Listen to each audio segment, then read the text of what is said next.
వీడియోలోకి వెళ్ళే ముందు మీ అందరికీ ఒక చిన్న రిక్వెస్ట్. నేను చేసే ప్రతి వీడియోని డీప్గా రీసెర్చ్ చేసి చేస్తాను. మాట్లాడే ప్రతి మాటకి పక్కన ప్రూఫ్ని డిస్ప్లే చేస్తాను. న్యూస్ ఆర్టికల్స్ని కూడా డిస్ప్లే చేస్తాను. సో దట్ ఒకవేళ నేను చెబుతుంది మీకు నమ్మశక్యంగా లేకున్నా ఆ ప్రూఫ్ని చూసైనా ఎస్ ఇది నిజమే అని రియలైజ్ అవుతారు అని. ఇప్పుడు ఈ వీడియోలో మనం డిస్కస్ చేసే టాపిక్ చాలా ఇంపార్టెంట్ అండ్ చాలా సెన్సిటివ్. చాలామంది మనోభావాలు దెబ్బతినే అవకాశం కూడా ఉంది. కాబట్టి నా రిక్వెస్ట్ ఏమిటంటే మీరు బీజేపీ సపోర్టర్స్ అయినా కాంగ్రెస్ సపోర్టర్స్ అయినా ముందు వీడియోని పూర్తిగా చూడండి. నేను చెప్పే విషయాలు నిజమా కాదా అని మీరు సొంతంగా వెరిఫై చేయండి. ఆ తర్వాత మీకు ఏదైనా తప్పు అనిపిస్తే కింద కామెంట్లో చెప్పండి. నేను ప్రతి కామెంట్ చదువుతాను, అది నెగిటివ్ అయినా పాజిటివ్ అయినా. మీకోసం కామెంట్ సెక్షన్ ఆల్వేస్ ఓపెన్ ఉంటుంది. కాబట్టి మీ ఒపీనియన్ని తప్పకుండా మాతో షేర్ చేసుకోండి. కాస్త నాకు ఇప్పుడు ఫీవరిష్గా ఉంది, నా వాయిస్ కూడా కాస్త అటు ఇటుగా ఉంటుంది, ఎడిటింగ్ కాస్త పూర్గా ఉండొచ్చు, దయచేసి మన్నించండి. ఇక టాపిక్లోకి వెళ్ళిపోదాం. కొన్ని రోజుల క్రింద leader of opposition parties Rahul Gandhi గారు ఒక ప్రెస్ మీట్ పెట్టి మన దేశ ఎలక్షన్లో పెద్ద ఫ్రాడ్ జరుగుతోంది, బెంగళూరులోని ఒక కాన్స్టిట్యుయెన్సీలో 1,00,000 ఓట్ల చోరీ జరిగింది, బీజేపీ ఫ్రాడ్ చేసి ఎలక్షన్ గెలిచింది అని పెద్ద అలిగేషన్ వేశారు. ఈవెన్ మన election commission of India BJP పార్టీకి ఫేవర్గా పనిచేస్తుంది అని ఆరోపించారు. అయితే రాహుల్ గాంధీ ఏ ఇష్యూస్ని అయితే రేజ్ చేసి ఎలక్షన్ కమిషన్ని బ్లేమ్ చేశాడో వాటన్నిటికీ ఎలక్షన్ కమిషన్ ఆఫ్ ఇండియా నుంచి రీప్లై వచ్చింది. రాహుల్ గాంధీ గారు అడిగిన ఆల్మోస్ట్ అన్ని క్వశ్చన్స్కి chief election commission Gyanesh Kumar గారు ఆన్సర్ ఇచ్చారు. మీరు ఇక్కడ ఆర్టికల్లో చూడవచ్చు. Disrespect to constitution, election commission hits back at Rahul Gandhi's vote theft allegation. Rahul Gandhi మన రాజ్యాంగాన్ని అవమానిస్తున్నారు. ఇతను చెప్పినట్టుగా ఓట్ చోరీ జరగలేదు. బీహార్లో జరిగిన SIR స్పెషల్ ఇంటెన్సివ్ రివిజన్ కూడా చాలా ట్రాన్స్పరెంట్గా జరిగింది అని చెప్తున్నారు. Chief election commission Gyanesh Kumar ఏం చెప్పారో 1 by 1 డీటెయిల్గా డిస్కస్ చేద్దాం. రాహుల్ గాంధీ గారు మొత్తం 5 రకాల ఓట్ చోరీ జరిగింది అని చెప్పారు. వాటిని మీరు ఇక్కడ చూడవచ్చు. కానీ ఎలక్షన్ కమిషన్ చెప్పేది ఏమిటంటే రాహుల్ గాంధీ డేటా మొత్తాన్ని మ్యానిపులేట్ చేసి ప్రజల్ని మిస్లీడ్ చేస్తున్నారు. ఎలక్షన్ కమిషన్ ఏ పార్టీకి ఫేవర్గా పనిచేయదు. ఓటు చోరీ కంప్లీట్గా అబద్ధం. ప్రజల్ని మిస్లీడ్ చేయడానికి రాహుల్ గాంధీ ఇదంతా చేస్తున్నారు. ఇలా చేసి రాహుల్ గాంధీ మన రాజ్యాంగాన్ని అవమానిస్తున్నారు అని చెప్పారు. అలాగే రీసెంట్గా బీహార్లో జరిగిన SIR స్పెషల్ ఇంటెన్సివ్ రివిజన్ అంటే ఎలక్షన్లు జరిగే ముందు ఫేక్ ఓట్లను తొలగించడం. బీహార్లో దాదాపు 60 లక్షల కంటే ఎక్కువ ఫేక్ ఓట్లు తొలగించారు. దీనిపైన అపోజిషన్ పార్టీలు చెప్పేది ఏమిటంటే కావాలని ఇంతమందిని తొలగించారు, వీళ్ళంతా బహుశా మా అపోజిషన్ పార్టీలను సపోర్ట్ చేసేవారు కావచ్చు, అందుకే బీజేపీ ఎలక్షన్ కమిషన్తో కుమ్మక్కై ఇలాంటి పని చేస్తుంది అని అలిగేషన్ వేశారు. కానీ ఇక్కడ ఎలక్షన్ కమిషన్ అలాంటిదేమీ జరగడం లేదు. బీహార్లో జరిగిన SIR చాలా ట్రాన్స్పరెంట్గా జరిగింది అని చెప్తుంది. ఇక రాహుల్ గాంధీ క్వశ్చన్స్కి ఎలక్షన్ కమిషన్ 1 by 1 ఎలా ఆన్సర్ ఇచ్చిందో తెలుసుకుందాం. నంబర్ 1, రాహుల్ గాంధీ గారు చాలా పెద్ద మొత్తంలో డూప్లికేట్ ఓట్స్ ఉన్నాయి, అంటే ఒకే వ్యక్తికి మల్టిపుల్ ప్లేసెస్లో ఓటర్ ID కార్డు ఉంది, వీళ్ళు డిఫరెంట్ ప్లేసెస్కి వెళ్ళి 2-3 సార్లు ఓట్లు వేస్తున్నారు అని చెప్పారు. దానికి ఎలక్షన్ కమిషన్ ఆఫ్ ఇండియా చెప్పేది ఏమిటంటే డూప్లికేట్ ఓట్స్ అనేవి ప్రజెంట్ ఉన్న మేజర్ ప్రాబ్లం. ఇవి ఎందుకు జరుగుతున్నాయి అంటే ప్రజలు ఒక ప్రాంతం నుంచి ఇంకో ప్రాంతానికి షిఫ్ట్ అయినప్పుడు వాళ్ళకు ఈ ప్రాంతంలో ఓటర్ ID కార్డు ఉంటుంది అండ్ వాళ్ళు వెళ్ళే కొత్త ప్రాంతంలో కూడా ఓటర్ ID కార్డు తీసుకుంటారు. కానీ కొత్త ప్రాంతంలో ఓటర్ ID కార్డు తీసుకున్నప్పుడు పాత ప్లేస్లో ఉన్న ఓటర్ ID కార్డ్ని క్యాన్సిల్ చేయించాలి. అలా చాలామంది చేయట్లేదు అని చెప్తున్నారు. ఎలక్షన్ కమిషన్ ఇచ్చిన ఈ ఆన్సర్ నాకు కరెక్ట్ అనిపించలేదు. ఎందుకంటే వరల్డ్లోనే బిగ్గెస్ట్ డెమోక్రసీ అయిన మన కంట్రీలో ఓటర్ లిస్ట్లో ఇంత పెద్ద ఇష్యూ ఉన్నప్పుడు దాన్ని ఎందుకు వెంటనే సరి చేయట్లేదు? ప్రజెంట్ టెక్నాలజీ బాగానే డెవలప్ అయింది కదా, ఈ ప్రాబ్లమ్ని సాల్వ్ చేయకుండా ఇలా ఎక్స్క్యూజ్ చెప్పడం సరైందిగా అనిపించలేదు. అండ్ ఒకవేళ ఒక వ్యక్తికి మల్టిపుల్ ప్లేసెస్లో ఓటర్ ID కార్డు ఉన్నప్పటికీ వాళ్ళు కేవలం ఒక ప్లేస్లో మాత్రమే ఓటు వేయగలరు, మల్టిపుల్ ప్లేసెస్లో ఓటు వేసే అవకాశం లేదు. అలా చేయడం నేరం అవుతుంది. ఒకవేళ రాహుల్ గాంధీ దగ్గర ఇలా డూప్లికేట్ ఓట్స్ ఉన్న వాళ్ళు మల్టిపుల్ ప్లేసెస్లో 1 కన్నా ఎక్కువ సార్లు ఓటు వేసినట్టుగా ఎవిడెన్స్ ఉంటే మాకు ప్రొవైడ్ చేయండి అని అడుగుతున్నారు. కానీ మీ అందరికీ తెలుసు రాహుల్ గాంధీ గారు కేవలం మాటలు చెప్తారు, ఎటువంటి ఎవిడెన్స్ని ఇవ్వట్లేదు. ఇప్పుడు మీకు డౌట్ రావచ్చు, మల్టిపుల్ టైమ్స్ ఒక వ్యక్తి ఓటర్ ఐడి కార్డ్ కోసం రిక్వెస్ట్ చేశాడు అంటే ఆ డేటా అంతా ఎలక్షన్ కమిషన్ వెబ్సైట్లో ఉంటుంది కదా. అలాంటప్పుడు డూప్లికేట్ ఓట్స్ అన్నిటినీ తొలగించవచ్చు కదా అని. కానీ 2003 కన్నా ముందు డేటా ఆన్లైన్లో లేదు. అసలు అప్పుడు ఒక ప్రాపర్ వెబ్సైట్ కూడా లేదు. కాబట్టి ప్రజలు ఒక ప్రాంతం నుంచి ఇంకో ప్రాంతానికి షిఫ్ట్ అయిన ప్రతిసారి కొత్త ఓటర్ ఐడి కార్డ్ తీసుకునేవారు. దాంతో ఒకే వ్యక్తి పేరు మీద number of voter ID cards create అవుతాయి. అలాగే ఎలక్షన్ కమిషన్ యొక్క డేటా అండ్ వెబ్సైట్ అనేది ఒక్కో రాష్ట్రానికి సెపరేట్గా ఉంటుంది. ఒక సెంట్రలైజ్డ్ డేటా లేదు కాబట్టి ఈ మిస్టేక్స్ ఇప్పటికీ ఉన్నాయి. మరి ఇప్పుడు టెక్నాలజీ వచ్చింది, ఇప్పుడైనా దీన్ని తొలగించవచ్చు కదా అంటే ఇది కాస్త కష్టమైన పని, కానీ ఖచ్చితంగా చేయాల్సిన పని. ఇది ఖచ్చితంగా ఎలక్షన్ కమిషన్ తప్పే. ఇప్పుడు ఎందుకు తొలగించలేకపోతున్నారు అంటే ఉదాహరణకు చెప్తున్నాను. ఇప్పుడు డేటా అంతా ఒక దగ్గర ఉంది. మనం సురేష్ అనే పేరుని ఎలక్షన్ కమిషన్ నుంచి తొలగించాలి. సురేష్ అని నేను టైప్ చేస్తే 100 కోట్ల ప్రజల డేటా మొత్తం ముందుకు వచ్చి మినిమం 1,00,000 మంది సురేష్ల పేర్లు వస్తాయి. అందులో మనం చూస్తున్న సురేష్ ఎవరు? ఆ సురేష్కి ఎన్ని డూప్లికేట్ ఐడి కార్డ్స్ ఉన్నాయి, ఇప్పుడు అతను ఎగ్జాక్ట్గా ఎక్కడ ఉన్నాడు, వేటిని డిలీట్ చేయాలి అనే విషయాన్ని ఐడెంటిఫై చేయడం చాలా కష్టం, ఛాలెంజింగ్ టాస్క్. ఇది వెంటనే జరిగేది కాదు, కానీ ఖచ్చితంగా చేయాలి. ఎలక్షన్ కమిషన్ దీనిపైన సీరియస్గా పనిచేస్తే బాగుంటుంది. ఈ రాహుల్ గాంధీ గారు చాలాసార్లు ఫ్యాక్ట్స్ని పట్టించుకోకుండా నోటికి వచ్చినట్టుగా మాట్లాడేస్తారు అండ్ లీగల్గా ఇరుక్కుపోతారు. ఇతను ఇదిగో ఈ మహిళా ఓటర్ డీటెయిల్స్ని చూపించి ఈమెకు 2 ప్లేసెస్లో 2 పోలింగ్ బూతుల్లో ఓటు వేసే అవకాశం ఉంది, 2 ప్లేసెస్లో ఈమె పేరు నమోదై ఉంది. అండ్ మీరు ఇక్కడ సైడ్లో ఉన్న ఫోటోను చూస్తే 2 ప్లేసెస్లో టిక్ వేసి ఉంది. అంటే ఈ మహిళ 2 సార్లు ఓటు వేసింది అని రాహుల్ గాంధీ కాన్ఫిడెంట్గా చెప్పేశారు. కానీ అది అబద్ధం. ఈ మహిళ మీడియా ముందుకు వచ్చి నా పేరు పైన 2 ప్లేసెస్లో ఓటర్ ఐడి రిజిస్టర్ అయి ఉంది అనే విషయం నాకు తెలియదు, నేను కేవలం ఒక ప్లేస్లో మాత్రమే ఓటు వేశాను అని చెప్పింది. అలాగే రాహుల్ గాంధీ చెప్పేది ఏమిటంటే ఈ పేజీ పైన టిక్ మార్క్ వేసి ఉంది కాబట్టి ఈమె ఖచ్చితంగా 2 సార్లు ఓటు వేసింది అని. కానీ టిక్ మార్క్ వేసేది ఎలక్షన్ కమిషన్ కాదు, పోలింగ్ బూత్ ఏజెంట్. వాళ్ళకు ఎలక్షన్ కమిషన్కు ఎటువంటి సంబంధం ఉండదు, వాళ్ళు రాజకీయ పార్టీలకు చెందినవారు. ఈ టిక్ మార్క్ని బేస్ చేసుకొని ఈ మహిళ 2 సార్లు ఓటు వేసింది అని కన్ఫర్మ్ చేయలేము. క్వశ్చన్ నెంబర్ 2, రాహుల్ గాంధీ ఇదిగో ఈ లిస్ట్ని చూపించి ఓటర్ లిస్ట్లో చాలామంది హౌస్ నెంబర్లు 0గా ఉన్నాయి, అసలు 0 నెంబర్తో ఇన్ని ఇళ్ళు ఉంటాయా, ఖచ్చితంగా ఇక్కడ ఫ్రాడ్ జరిగింది అని చెప్తున్నాడు. రాహుల్ గాంధీ గారు అనేక సంవత్సరాల నుంచి రాజకీయాల్లో ఉంటున్నారు. అతను మల్టిపుల్ టైమ్స్ ఎంపీగా కూడా సెలెక్ట్ అయ్యారు. అలాంటి వ్యక్తికి ఈ చిన్న విషయం తెలియకపోవడం నిజంగా ఆశ్చర్యకరం. దీనికి ఎలక్షన్ కమిషన్ ఏమని సమాధానం ఇచ్చిందో తెలుసా? ఇప్పటికీ మన దేశంలో ఉన్న చాలా విలేజెస్లో, స్లమ్ ఏరియాస్లో ఉండే ప్రజల ఇళ్లకు ఎటువంటి నంబర్స్ ఉండవు, అందుకే వాళ్ళకి డిఫాల్ట్గా 0 నంబర్ ఇస్తారు. ఇప్పుడు మీలో కొంతమంది అంటారు అసలు ఇంటి నెంబర్ లేని వాళ్ళకి ఓటర్ ఐడి కార్డ్ ఇవ్వాల్సిన అవసరం ఏంటి అని. అలాంటి వాళ్ళకి చెప్తున్నాను, ఓటర్ ఐడి తీసుకోవడానికి ఇంటి అడ్రస్ ఉండాల్సిన అవసరం లేదు. మీరు ఇండియన్ సిటిజన్ అయి ఉండాలి అండ్ మీ ఏజ్ అండ్ మీరు ఏ కాన్స్టిట్యుయెన్సీలో ఉంటారో అది ప్రూవ్ చేస్తే సరిపోతుంది. మిగతా ఏ డీటెయిల్స్ అవసరం లేదు, హౌస్ నెంబర్ అస్సలు అవసరం లేదు. క్వశ్చన్ నెంబర్ 3, ఎలక్షన్ కమిషన్ మాకు మెషిన్ రీడబుల్ డేటా ఎందుకు ఇవ్వట్లేదు? మెషిన్ రీడబుల్ డేటా అంటే దాన్ని మీరు కంప్యూటర్లో ఫీడ్ చేసి వెంటనే అందరి డీటెయిల్స్ని యాక్సెస్ చేయొచ్చు. జస్ట్ ఒక్క క్లిక్తో మీరు అందరి డీటెయిల్స్ని చెక్ చేయవచ్చు. అయితే రాహుల్ గాంధీ ఓటర్ల డీటెయిల్స్ అడిగినప్పుడు మన ఎలక్షన్ కమిషన్ ఆఫ్ ఇండియా ఇదిగో ఇలా బండిల్స్ ఆఫ్ పేపర్స్ని ఇచ్చింది. ఇది మనోడికి అస్సలు నచ్చలేదు.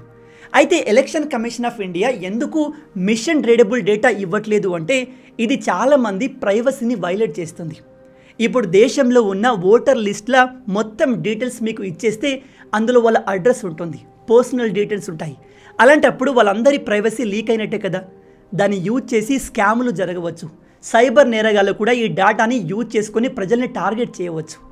అందుకే election commission of India machine readable డేటాను ఇవ్వట్లేదు, ఇవ్వదు కూడా. అలా అని ఈ డేటా మొత్తం పబ్లిక్గా అవైలబుల్ లేదా అంటే ఉంది. మీరు ఇప్పటికీ ఎలక్షన్ కమిషన్ ఆఫ్ ఇండియా వెబ్సైట్కి వెళ్తే మీ దగ్గర ఓటర్ ఐడి కార్డ్ నెంబర్ ఉంటే ఆ నెంబర్ని సెర్చ్ చేసి ఆ వ్యక్తి ఎవరు, అతని డీటెయిల్స్ ఏంటి తెలుసుకోవచ్చు. కానీ దానికోసం మీకు ఓటర్ ఐడి కార్డ్ నెంబర్ ఉండాలి. ఇలాంటి సెన్సిటివ్ డేటాని రివీల్ చేయడం ఇష్టం లేక election commission of India machine readable data format ఇవ్వట్లేదు. ఈ విషయం దశాబ్దాల కాలం నుంచి రాజకీయంలో ఉన్న రాహుల్ గాంధీ గారికి ముందే తెలిసి ఉండాలి.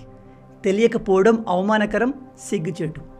ఇక తర్వాత allegation, election commission of India మాకు పోలింగ్ బూత్ యొక్క సీసీటీవీ ఫుటేజ్ని ప్రొవైడ్ చేయట్లేదు అని.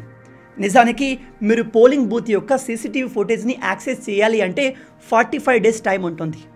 ఎలక్షన్ రిజల్ట్స్ వచ్చిన 45 రోజుల వరకు ఆ ఫుటేజ్ ఉంచుతారు. ఆ తర్వాత ఎవరు ఎటువంటి కంప్లైంట్ చేయకపోతే ఆ మొత్తాన్ని డిలీట్ చేస్తారు. అలాంటప్పుడు ఆ 45 రోజులు రాహుల్ గాంధీ గారు ఏం చేశారు? ఎలక్షన్లో ఫ్రాడ్ జరిగింది అని ఇతనికి ముందే డౌట్ ఉంది కదా, అలాంటప్పుడు ఎందుకు కంప్లైంట్ చేయలేదు?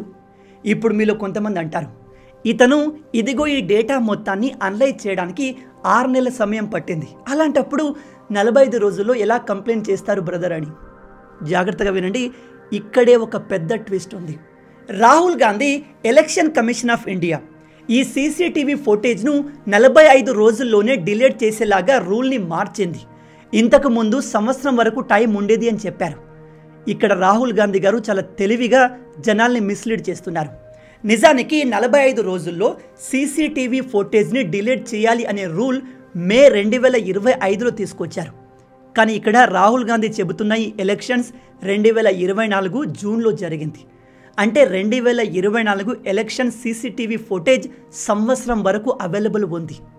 సంవత్సరం వరకు టైం ఉన్నప్పుడు రాహుల్ గాంధీ ఏం చేస్తున్నాడు? ఇతనికి ఫ్రాడ్ జరిగింది అని తెలిసి ఉంటే ఒక పిటిషన్ ఫైల్ చేయాల్సింది. గుర్తుపెట్టుకోండి, సీసీటీవీ ఫుటేజ్ డిలీట్ చేసే టైం 45 రోజుల టైం పీరియడ్ ఉన్న, సంవత్సరం ఉన్న, మీరు ఒకసారి పిటిషన్ ఫైల్ చేశాక అది క్లియర్ అయ్యేంత వరకు సీసీటీవీ ఫుటేజ్ని డిలీట్ చేసే అవకాశం లేదు. మీ కేస్ క్లోజ్ అయిన తర్వాతే ఎలక్షన్ కమిషన్ ఆఫ్ ఇండియా ఆ ఫుటేజ్ని డిలీట్ చేస్తుంది. ఈ రాహుల్ గాంధీ అపోజిషన్ పార్టీ మొత్తానికి లీడర్. అలాంటి వ్యక్తికి ఈ విషయం తెలియదా?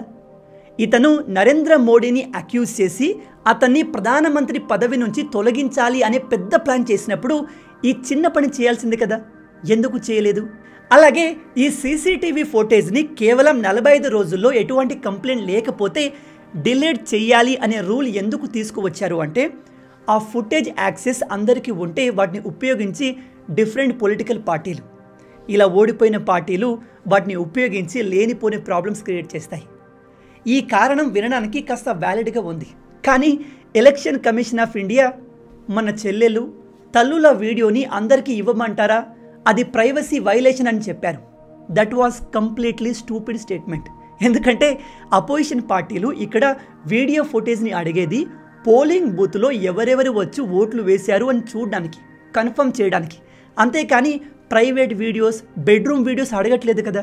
అలాంటప్పుడు ఎలక్షన్ కమిషన్ ఆఫ్ ఇండియా ఇలాంటి యూజ్లెస్ రీజన్ చెప్పడం సరికాదు. ఎందుకంటే ఇప్పుడు ఈ స్టేట్మెంట్ని ఉపయోగించి చాలామంది opposition party leaders election commission of ఇండియాను టార్గెట్ చేసి మాట్లాడుతున్నారు.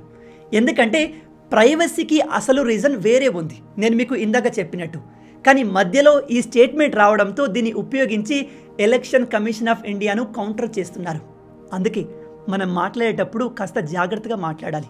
గమనించండి, ఇలాంటి ప్రైవసీ రూల్స్ ఎన్ని ఉన్నా వ్యాలిడ్ కంప్లైంట్ ఉంటే, మీరు పోటీ చేసిన ప్రాంతంలో ఫ్రాడ్ జరిగింది అని మీకు తెలిస్తే వెంటనే కంప్లైంట్ ఫైల్ చేస్తే ఆ ఫుటేజ్ని డిలీట్ చేయరు, లేదా 45 రోజుల్లో ఇప్పటి రూల్స్ ప్రకారం వాటిని డిలీట్ చేస్తారు.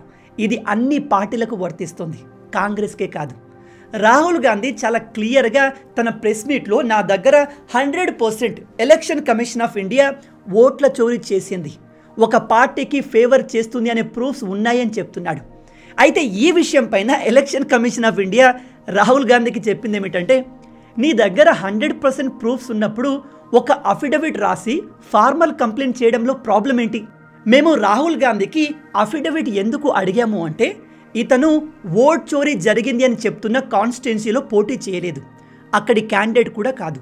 అలాంటి వ్యక్తి ఈ ప్రాంతంలో ఫ్రాడ్ జరిగింది అని చెప్తే ఉత్త మాటలకు వాల్యూ ఉండదు, ఒక ఫార్మల్ కంప్లైంట్ ఇవ్వాల్సిందే అని చెప్తున్నారు. ఈ రూల్ ఇప్పటిది కాదు, రాహుల్ గాంధీ తాత కాలం నుంచి ఉంది అని చాలా క్లియర్గా ఎలక్షన్ కమిషన్ ఆఫ్ ఇండియా చెప్పింది. మనం నార్మల్గా ఆలోచించిన ఈ డౌట్ వస్తుంది.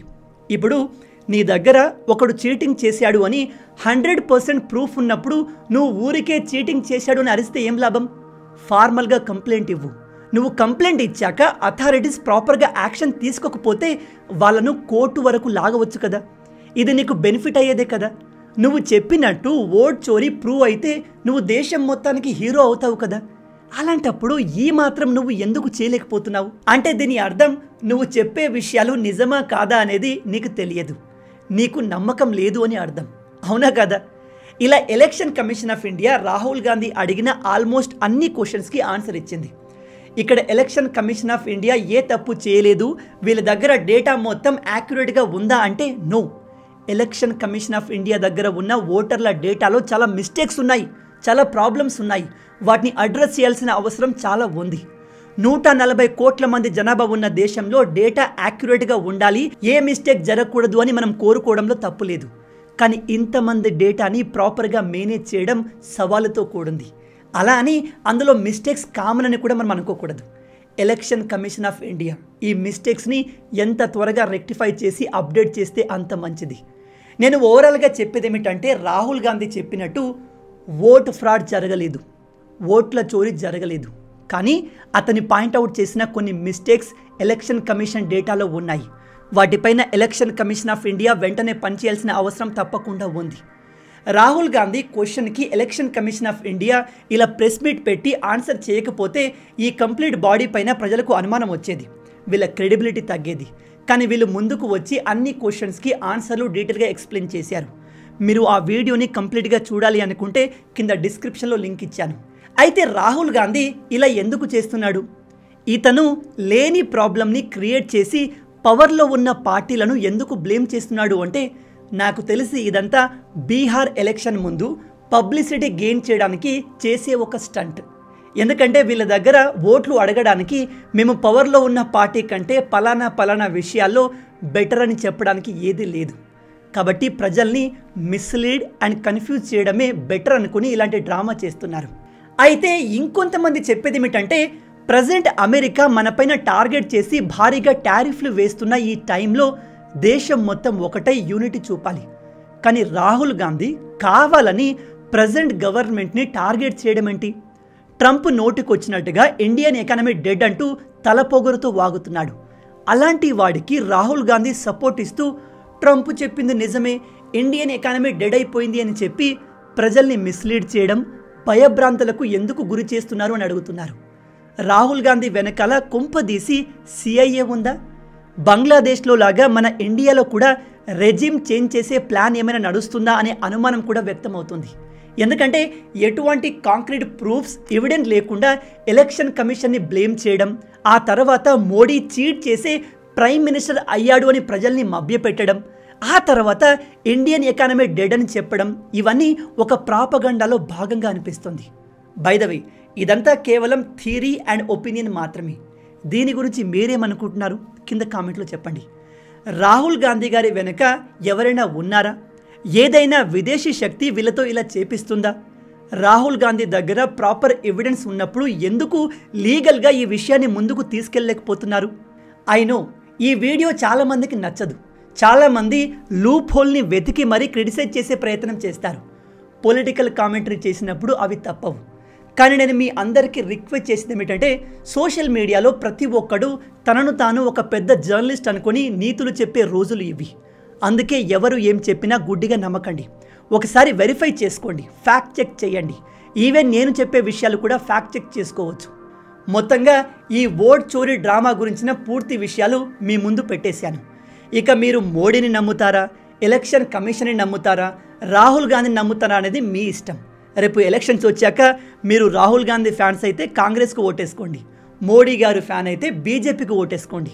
ఈ ఇద్దరు నచ్చకపోతే నోటా అనే ఆప్షన్ కూడా మనకు ఉంది. కాబట్టి ఆల్వేస్ చాయిస్ మన చేతిలో ఉంటుంది.